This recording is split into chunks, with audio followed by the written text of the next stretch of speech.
Now we're recording. Now we have audio. You just fucking got here and you just decided.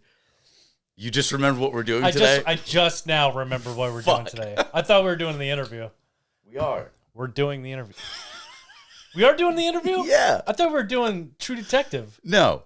That's what you said Tuesday. If the interview didn't fall through, but we are having an interview today. We're having an interview today. Good, because I didn't write shit for True Detective. We will get True Detective very soon. Thank you for all of your requests. Yes, we're doing an interview today. It's a very special episode. Special. It is a special episode. Kind of like you. I am a little special. No, I'm excited. It's going to be fun. Is it fucking hot in here? It's... There's just the lights. Certainly... It's been horrendously... Somewhere between hot and cold. It could be one of those. Neil deGrasse Tyson, you are not. We don't know. We do know. We do? I feel warm. I'm fine. But it's been like freezing for fucking days. It's been in the 40s, for sure. It's the wind that does it, man. It's the wind and the rain. Shit. The wind is a piece of shit. Yes. I hate the wind. More than anything. Makes me grumpy. Give us a tsunami. Well, that's tsunamis That's against wind. really bad wind. It's fucked up. I can't do my fucking hair. It looks like I have a comb over the wind. It just goes up. Wind going. It's fucking dumb. You need to do your taxes. Oh, God. I got to get mine fucking sorted out, too. Shit. I got to bring up taxes, man. Because we're serious. Business. You do business? I do so much business. You do business? Yeah. Give me an example. Besides you going home and couching, as you said last episode. I couch so damn hard. Fuck business. Oh, God. Should we just start this fucking... Let's start the show. Okay. You count down every episode. 3, Why? 2. God damn you. Interrupted. 1.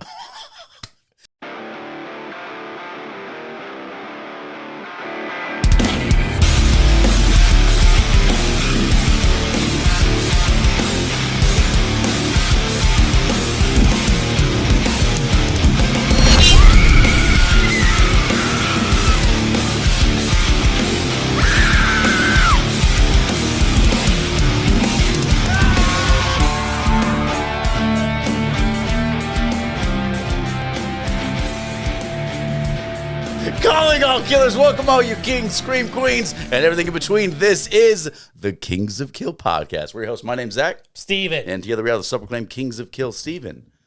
What does that mean? You know, Zach, I went to bed last night trying to think about what this meant. No, you and didn't. I totally. Do you know what today it. is? You fumbled it?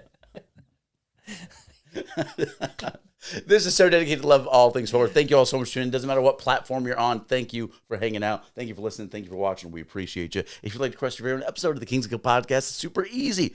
Write to us at kingsofkillpodcast@gmail.com. Anything horror related, we will cover. But today is a special episode of the Kings of Kill podcast. We have a special guest. It's true. I don't know the name. Yeah, I know. I thought you were looking at me and be like, I just wanted. What's the name? I just wanted you to burn yourself. Bill. When you do request an episode, I do the research. He rates it. We kind of talk about it, right? That's our relationship. That's what we do. We go over certain chapters. We or remember just the intro and ending. We remember. By the end of the show, we remember why we were here. Right. To review. Right, because I get off work and go right here. That's why. Thank you. Yeah. For taking the time on your way home to stop here. Your sacrifices, man. We have a very special guest today. We have a writer, podcaster, host of Botched, a D&D podcast, author of Lycan, Solomon's Odyssey, chapters 1, 2, and now 3. There's a third? Yeah. Yes. That's like why he's on I didn't know there was the a show. third. It's not out. It's about to be released. Sick. Almost as if he wanted to be on the show to spread word, about, like promote himself. Yikes. Do it to it, Lars. The fuck is that? Oh my God. Are When's we the last time you Metallica? even watched Heavyweights? Listen, I'm a retired fat kid. So you don't watch for Heavyweights. You're like, not fat. I'm still there. I still got a little cushion. Well, Heavyweights is on Disney Plus for all those who want to watch Heavyweights. And fuck Disney, dude. I'm so sick of Disney. Heavyweights is fucking funny, though. Don't put Twinkies on your pizza. I never will. Today we have a special guest, author of Lycan, Solomon's Odyssey, Mr. Dennis Robinson. D-Rod. Yeah.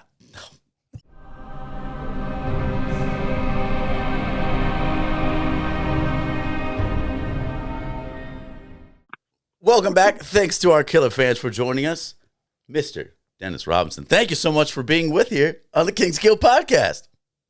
Thank you for having me. I appreciate it. Oh, it's a pleasure. It's a pleasure. Congratulations on the brand new graphic novel, Lycan Solomon's Odyssey, Chapter 3. When's that coming out? Real soon, right? Well, so the Kickstarter is actually live right now until the end of March. So if you want to get your copy, at least with all the fun rewards and whatnot, you have to go on the Kickstarter and sign up for that before April 1st at 9 a.m., I believe. Fantastic. So you're also a podcaster, right? Botched, the D&D podcast. How long have you been doing that? We've been doing that, and I hate to think about how long this has been, but since 2016. So we've been doing it for 8 years now. Awesome. It's funny, I checked out your cast, and it starts off so dramatic and so serious with an intro, and then it's just you guys just bullshit, and I'm like, this is great. This is a D&D podcast? Yeah, so the way I describe it to people is it's an improv comedy show draped in the loose skin of Dungeons & Dragons with a little bit of drinking involved. Nice. I have done and that. Then this season is set in the SCP universe, if you're familiar with that. Yes, fantastic. Okay. Yeah. Okay. Have you played Baldur's Gate 3? I have not had the time. It's on my list of things to do. I want to really badly, just because everybody else I know and everybody on the show plays it, but I have not had a chance to play it. I just don't have a lot of time at the moment right now anyways, with all the Kickstarter stuff going on. Well, it's an amazing game, and it deserves that Game of the Year. It's pretty intense. Did it get Game of the Year? It got Game of the Year, wow. yeah. Easily. Awesome. Speaking of video games, I know you're a big fan of the God of War series. Is that right, Dennis? Oh, indeed. Did that kind of influence you? I know that when you were younger, you found a copy of The Wolfman, I believe. So, I mean, this book, if you could combine some classic horror with a little God of War twist, a little Greek mythology, this is exactly what this series seems to be. Yeah, so you pretty much hit the nail on the head there. So in terms of getting into werewolves, as you said, when I was in elementary school, I stumbled across a picture book of Lon Chaney's The Wolfman. Nice. And I'd never seen that. I'd never seen a werewolf before, so I had no idea what it was. And I was just fascinated. And ever since then, I've always been drawn to characters or creatures that have some sort of duality, where it's like, two personalities or two people, one body, that kind of thing. So the Incredible Hulk, Dr. Jekyll, Mr. Hyde, stuff like that. And then as far as God of War, if I'm trying to remember correctly, I believe that was like mid-2000s, early 2000s is when that series started up. Right. And so, so I loved the God of War series, and that got me into mythology. Mm-hmm. And then through the podcast, I ended up doing a whole bunch of research on all these other different types of mythologies, because most of what you hear, Egyptian mythology or Greek mythology or Norse mythology, stuff like that. But there's all kinds of just batshit crazy stuff out there. It's fascinating. Yeah. Oh, yeah. And so I had this idea a long time ago about wanting to do a story about the world's first werewolf. And there's some yellow pieces of paper somewhere in my house that are rolled up from 2009 when I sketched out this idea. And I was like, I'm not making a comic book. And I just, shelved it. And then when we started doing the podcast, we went to Dragon Con for the first time ever, hung out with a bunch of other nerds, and I pitched the idea to them. And they're like, you should do that. And so I started, putting these books together. And so, so it's literally a blend of, lycanthropy, but also trying to mix in different regional mythologies, monsters, gods, all that stuff. So that's pretty much how the series came together. In the current book, because each book moves a little bit further through time. Mm-hmm. This one, I describe it as H.P. Lovecraft meets Gilgamesh. Okay. Ooh. Okay. One thing I got to shout out is your artist. Am I saying this properly? Sal Donaire? Yeah. Very talented. Yep. I was very impressed through and through, page to page, kept me moving. Mm-hmm. Yeah, no, I've gotten insanely lucky with the team I managed to put together. Sal is the artist, Ezekiel Dominguez does the colors, and then Joel Saavedra does the letters. And yeah, each one of them does an absolutely fantastic job, I think, anyways, on each of the pages. So I get super lucky there. Yeah, it's horrifically beautiful. Yeah, no, I love that art. And then Hivehead Studios, is that your company? Yes. And how'd that get about started? Is that you and a couple buds get together? Is that your passion project all on you, man? Basically, all Hivehead Studios is just the business name that I needed to use for tax purposes, basically. Gotcha. Okay. But how that originated, so in the long ago, 2006, I went to art school for a small amount of time, and I made some little goofy flip book, and the flip book was just a disembodied head, like a fat head with a beehive haircut, except it was an actual beehive. And then a bee flies out, buzzes around the person's head a little bit, and then he eats it, and then his face bulges a couple times, his head explodes into bees, and then it spells out Hivehead Studios. And the teacher at the time was just like, "Dad, you need to keep that. I don't know what you're going to keep it for, but you need to keep that." It's great. And then, when I needed to come up with a business name, I was just like, well, Hivehead Studios. There we go. I'll just do that. And the plan is eventually to have other books in the series as well under the, same umbrella, different universe, different characters, all that stuff. But for right now, it's just Lycan. No, it's absolutely fantastic. When I was a kid, I used to think vampires were about the coolest mythical monster in lore until I don't know if I just got older and got furrier and grumpier, but there's something about werewolves that's just so magical. You said like the dual mentality, like the Jekyll and Hyde aspect of it. I love that. And we're later on in the episode, we're going to review chapter 1, and which was fantastic. And thank you. It's such a heavy story. Very. This guy's having a bad time, man. Definitely not a happy-go-lucky story. Yep. I thought that made it better, though, because I like those kind of stories. A little, We have enough Hollywood endings, and that's why we're so happy you're on the show, because we love independent artists. We love original ideas, and how ballsy it is to be like, you know what? I'm going to try to figure out where the Lycans came from. Were you nervous stepping into that venture, or were you just so inspired you were ready to go? Well, so with the D&D podcast, I've always liked telling stories, and part of me wanting to do the first werewolf was that I wanted to have this character be able to beat bop around different time periods and run into all these different, mythological monsters and famous figures of history and stuff like that. So in doing the research, I even put it on the back of the book. Is it Saint Christopher? Is it King Lycaon from the Greek mythology, I believe? It's like, okay, so werewolf lore goes pretty far back. So I was like, okay, well, I'll just go even further back beyond that. And then in terms of making it work as far as the story goes, it's a different take on werewolves. It's not a brand new idea or anything like that. It's definitely a Faustian deal, which has been done many times, but I haven't really seen that in werewolves too much. And that's just sort of to set up the world in chapter 1 before everything starts to branch out from there. But yeah, so no, I wouldn't say that I was necessarily intimidated by that part. What I find more intimidating now that each book's moving a little bit further, and now because the 4th book has been written and that one's set in ancient Egypt, now I'm moving into written history. And so now there's a lot more research involved in trying to make sure, okay, was this person alive at this time, and where's this place, and can you get here from here, and then was this here during that time? And there's just so much more detail that you have to pay attention to in terms of just making sure you don't mess something up. So I would say that's even more intimidating to me than just building a sandbox and playing in it, I think. I think it's fantastic you're putting the TLC in to actually get facts right. I mean, it's so easy to play, to play around, like you said, in the sandbox, but like to actually do a little bit of research and make it as realistic as possible for the time. Kudos. My hat's off to you, man. Thank you. And it was definitely, for the prehistory stuff, there's just not a whole lot to go off of.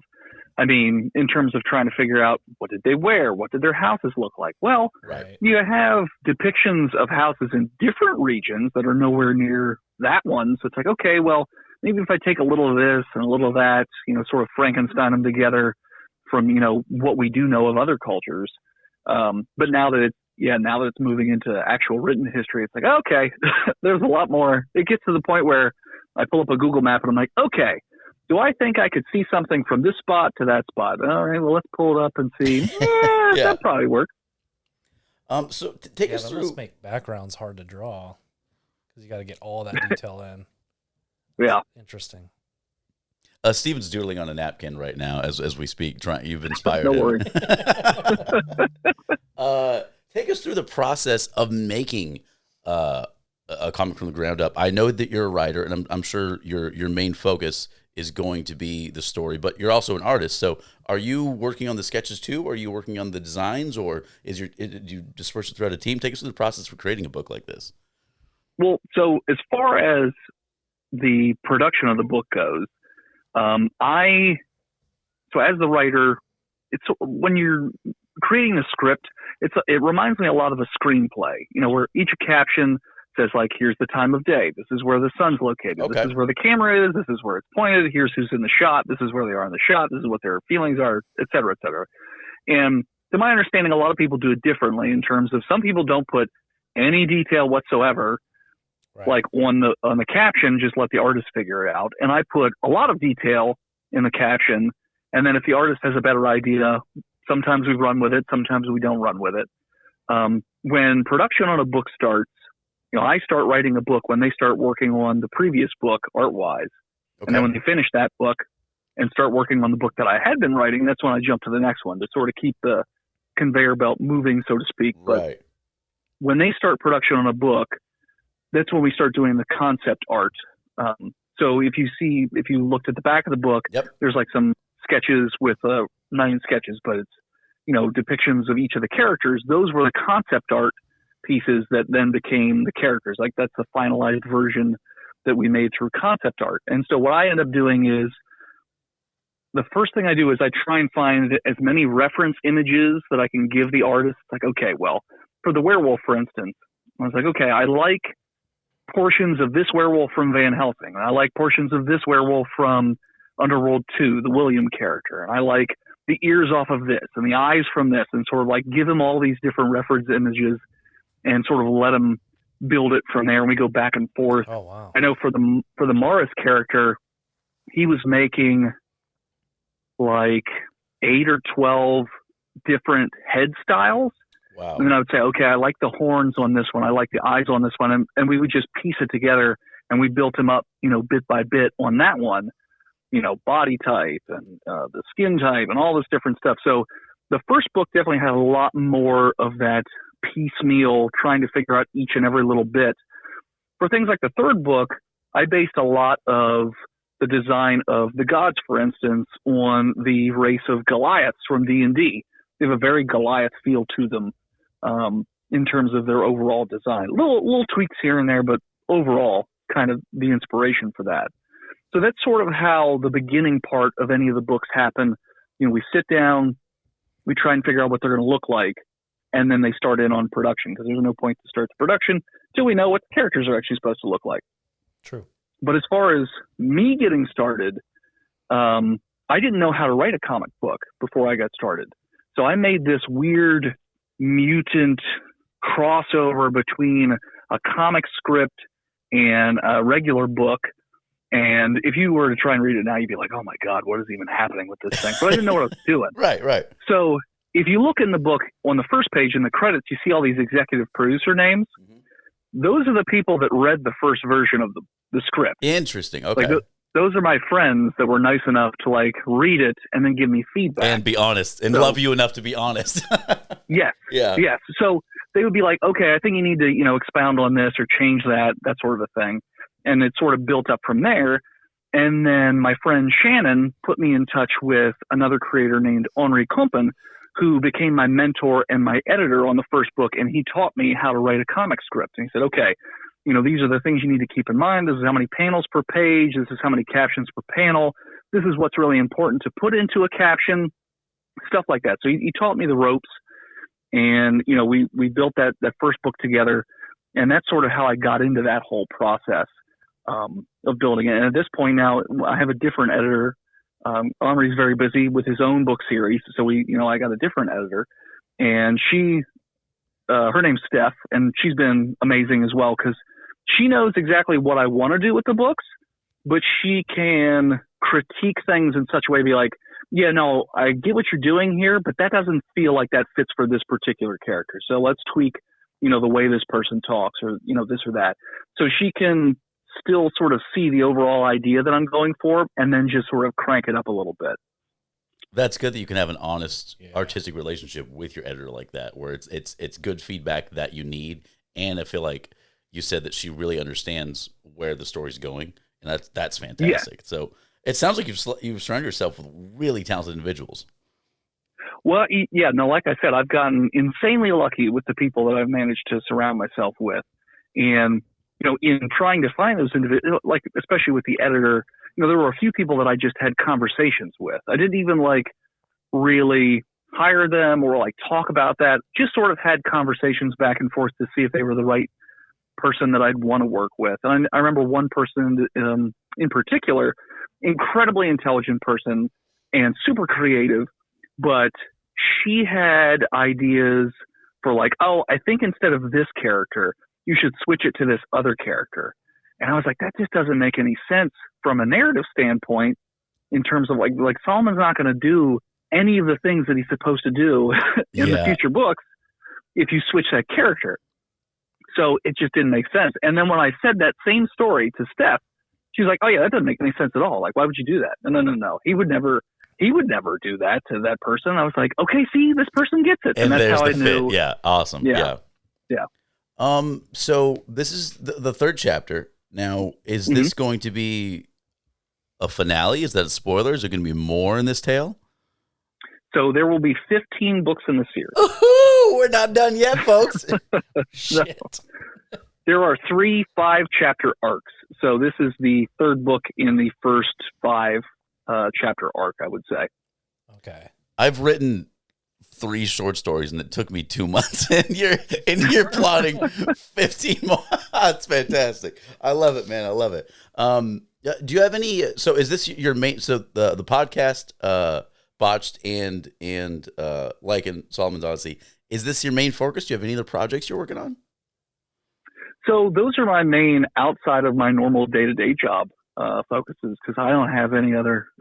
There's not enough time in the universe. I mean, I will say that I do conventions on weekends. I actually have one tomorrow morning that I need to leave for, and that one. So when I go to conventions, I have the books, and I'm always trying to figure out a way to get more people to stop by the table. And I always get the same question, which is, oh, are you also the artist? And I'm like, no, because there's not enough time in the universe. I cannot. Right. It would take me a decade to make a book, as opposed to, having a whole team of talented people help me out. And so I do art. I have done it in the past. So I was like, I kind of want to do some art. And I had this idea when I was at Heroes Con last year. And I said, I've never seen anybody, because I love Bob Ross. Oh, yeah. And I've never seen anybody do nerdy landscapes in a Bob Ross style. So that's what I started doing. I started painting landscapes from TV shows. Using movies, wet on wet. games, Yeah, I like it. And just doing the wet on wet and doing a Bob Ross style. So now tomorrow will be the day that I have a full-on backdrop and whatnot with me. But I took out a few to MagFest as an experiment in DC, and a lot of people stopped. They didn't care at all about the werewolves. They were just like, "Ooh, what are these?" And then they were just, That's looking cool. at the prints of the paintings. So that's the only other side sort of project that I do from time to time, is that I'll paint these Bob Ross style nerdy paintings. But yeah, other than that, it's just my normal day job, the podcast, and the comic. That's plenty to keep me busy. Do you mind if we ask what you do for a living without giving away too much? Sure. So I'm a consultant, and the way I describe it normally is that I make animated propaganda videos for internal use of companies. So Okay.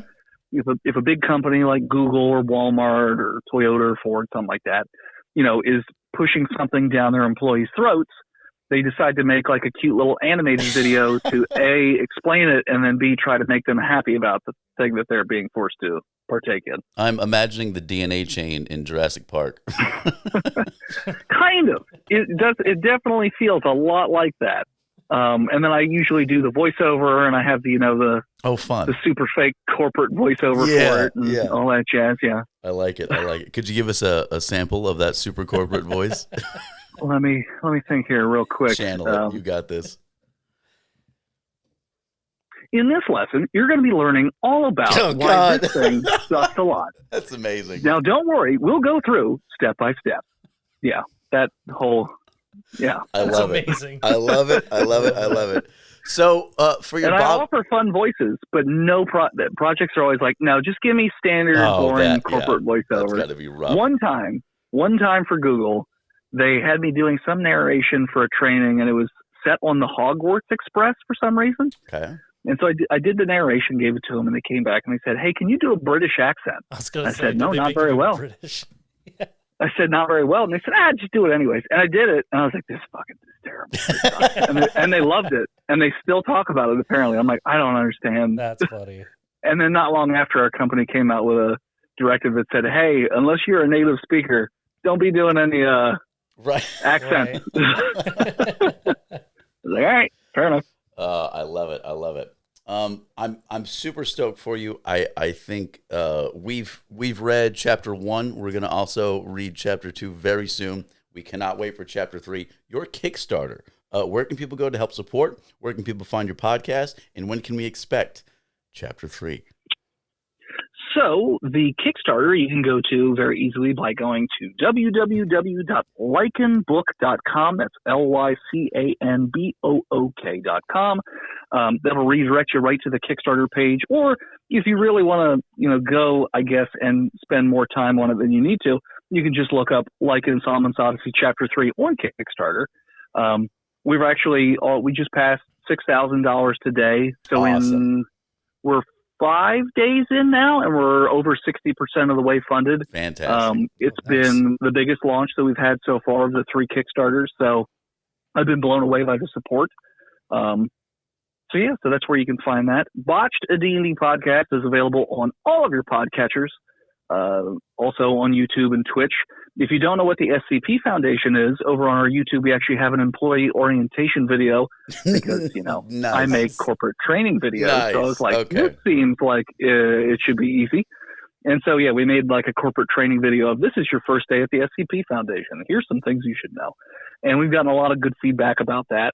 But you can just look up Botched Podcast if you're going on YouTube or Twitch or anything like that.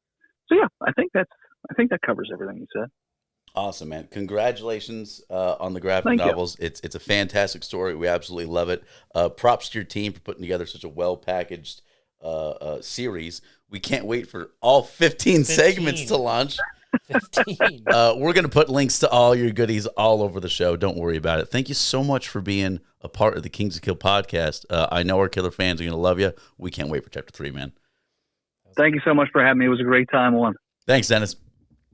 All right. Have a good one. You too. Bye-bye.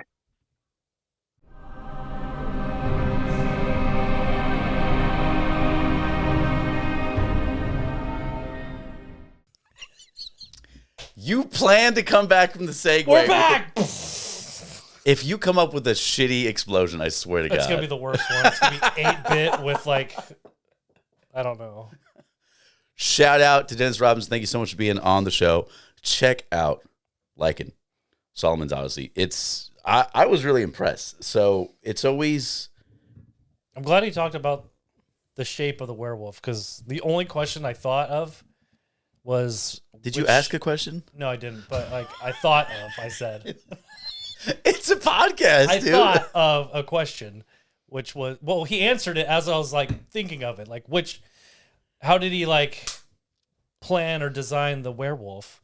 And then he said, Van Helsing. The werewolf design is key, and a lot of creators fuck it up. Yeah.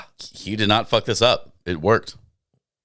Yeah, no, this werewolf, it was very fucking good.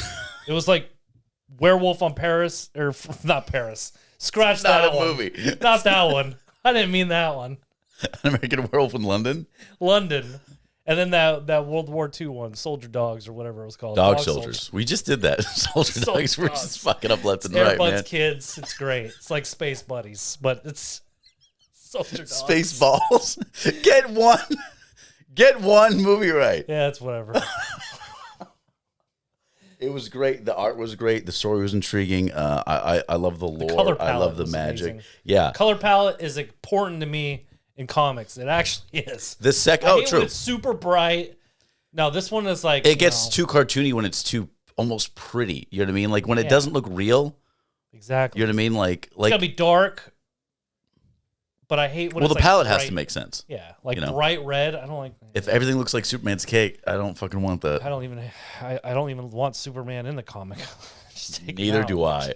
God damn, what an Just have overrated a fucking Superman superhero. Comic where Lois Lane I just don't talks feel to bad herself. for fucking Superman. Yeah, Lois Lane's hot, of course. I don't feel fucking bad for Superman. He's a god. He's boring. He's unfucking defeatable. Stupid. What's so hard about that? If he just like fucking sneezed at Lex Luger, it'd be all over. No, someone could just dig in their pocket and be like, I got some rocks, green rocks, and throw them at him. And he's like, I'm defeated. What if his real is where you're just spray painting rocks green. He's just afraid of the color. Yeah. He hides on St. Patty's. Dodge it, and that's when you capture him or something. He's not going to dodge like Neo. What? Anyways. The only fucking cool superhero is Batman. It's a fact. No. Yes. No. Name someone cooler, bitch. Deadpool. Oh, he's sarcastic. Game and match. Bullshit. Swish. Bullshit. What could you go after more? Batman in his rogue gallery or Deadpool being a smartass? What could you deal with more? Did you say Batman and his robes? Rogue's gallery. Oh. His villains, the bad guys. He opens his wardrobe and is like, check out my robes. Do you want these? No. Or do I go with this Deadpool's attitude? The whole fucking thing, dude. Like, I'm just thinking about the whole nightmare it is to even have a fucking Robin. I don't want any Bat family. I just want Batman. Fucking, he doesn't need a little boy hanging out with him. Tim Drake and fucking. That's besides the point. Like Solomon's liking Solomon's. Liking Solomon's Odyssey. That's what I said. It was good. I liked it. Every time I thought, like, man, when's the gore gonna happen? Just fucking bloodshed on the next page, First page, second page. Mm-hmm. It was awesome. It's done very well. Very heavy story. Yeah, cried. Which I liked. We get enough fucking Hollywood endings. We don't need any more. It was nice to actually get a story. Had a little Conan feel to it, right? Did you feel that? A little bit. I can see that. Conan. I think it was just because it was in the desert, but. They're just muscly men. Yeah, without shirts I think on that's in the desert. only Conan reference. It worked though. It worked. Make sure to put links up where right here. Our killer fans can find. Then you can find click the it down below the video where my legs are that are cut off. Those were all the links. Don't look beneath this table. Nothing good happens beneath this table.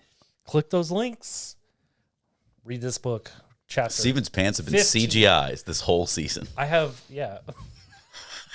I CGI'd little chicken legs. But they're claymations because they're like chicken run. You have beautiful legs.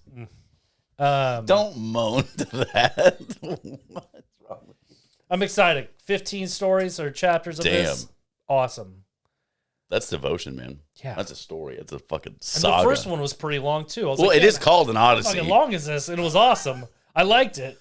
It wasn't too long. Steven can't read well. That's why I guess. I had someone read this Luckily, to me the there whole was time. pictures. They explained the pictures. Were you being put to bed? And then his head was cut clean off. And I was like, ooh, and I nuzzled up with my little sheets. Do you have a stuffy you sleep with? Yeah, and I sip my tea. What? A stuffed bear? A stuffy, yeah. Is it what stuffy Who do you says sleep stuffy? with? My daughter. Besides, you got a stuffy nose? My daughter says stuffy. Get fucked. Wow. My genius. I'm not going back. Beautiful on what baby I girl. He fucking hates you. Yes, I have a stuffy. It's a little yellow bullshit thing. I don't even know what it is. You don't know what it is. It's got a face. It might be a duck. I don't know what it is. But it's the thing that goes between my... It doesn't fucking matter. You want me to buy you a stuffy? I feel bad. What? I'll get you a proper stuffy. I know. No. It's fine. I'm good. I used to have a bag of Cheetos for a stuffy, though. I used to, you nuzzle with it. Fucking fat I'd wake ass. up and be like, oh, my God. Look at this. Did you wake up hungry? I always do. Did it come with dust? I always Did wake it up come hungry, with but I free hate cheese dust? eating breakfast or eating anything in the morning. It's funny. I like breakfast foods. I like breakfast foods. Yeah, for dinner, best dinner. But I don't want to wake up and just fill my fucking gut. I'm gonna feel terrible. I would. if it's there, but also it's like I'm not gonna wake up and be like, I gotta get the pan out. That's about it. But fuck that. What are you making? One I have egg? to work immediately after I get out of bed. After I laid there for like 45 minutes watching The Simpsons. Work counts for getting one pan out of your drawer. It is so hard. It's so hard. Anyways, Lycan's. I liked it. Brother, It was a good story. Thing. Yeah, it was a great story. It was sad. Thank you, Dennis, for letting us check out chapter 1. But now I don't think the sadness is going to be there anymore, so that's going to be tight. What were we saying about Thankful? You hurt me. So stop sexually moaning at me. Please. With your CGI pants. It was cool. There's a demon god that has fire on it. Dude, yeah. Yeah, it's great. It's great. It's good. Reminded me of Dante's Inferno. I watched that after I read this. Did you? Yeah. The cartoon? Cartoon, I love it. It's pretty good. I would replay the game, but I just know I'm going to get pissed off. I never played it. I saw some highlights. So hard. Dude, I replayed Crash Bandicoot. What the hell? The remastered one, dude, the trilogy is how amazing. How did I then beat there's the fourth How one. did I beat that when I was a kid? I don't know. That game was hard, I just dude. played Crash Bandicoot or Get a single name right, dude. Crank Vanderhoot. I just now beat He's that drinking like twice. sparkling fucking water, for God's sakes. What is in there, dude? Crack cocaine. Jesus. Take it easy.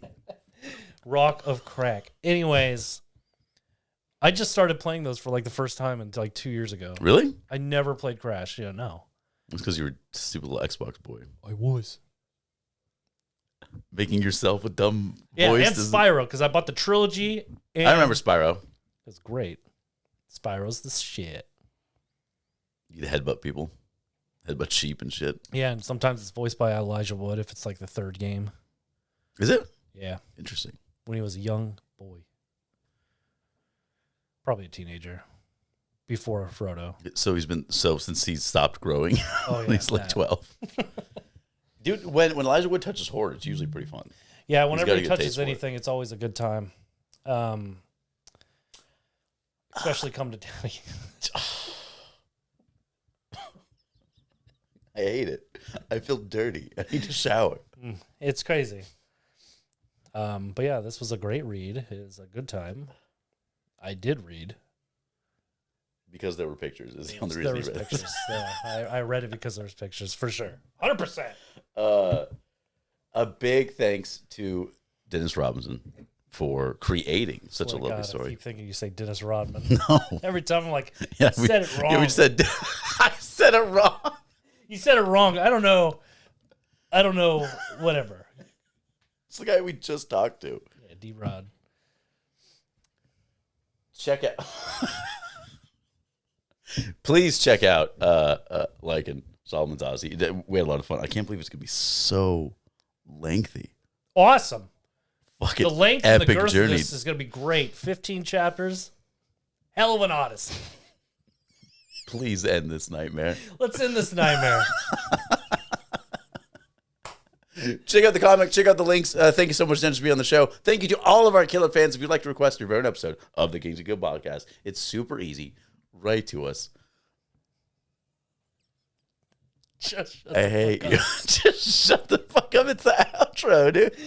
Write to us, kingsgupodcast at Gmail. Anything horror related, we don't care. We'll talk about. Well, actually, I will poorly research it. You will poorly rate it, and then we'll try to remember to talk about it somewhere in between. I'll try my best. Will you? No. You thought we were doing True Detective today. I thought we walked away from the last recording be like, True Detective, season 4. If. You forgot the if. I forgot to hear the if. Do you have any notes for True Detective? I have 0 notes for True So Detective. you weren't but even... I watched the whole thing, and I had a great... Doesn't matter. I could have had a bad time. I had a great bad time. We have a cliffhanger? Yeah. Did I have a good time on season 4? We don't know. Watch some episodes later on down the line to find out. Who knows where the fuck it's going to happen. This is like Dragon Ball Z. It's just going to take forever. Next time on Kings of... Oh, the fuck. Let's get the hell out of here. Thank you, Dennis, for being on the show. We appreciate you, man. Fantastic work. Keep it up. Thank you to all of our killer fans for tuning in, no matter what platform you're watching. We appreciate you. My name's Zach. You think he was he was probably like a druid on his D&D thing, huh? What? Because he likes shape shifting and like. You could have asked him this when he was on. I know, but we were talking. I'm Steven. Together we are the Kings of Kill. I hate you. I don't care.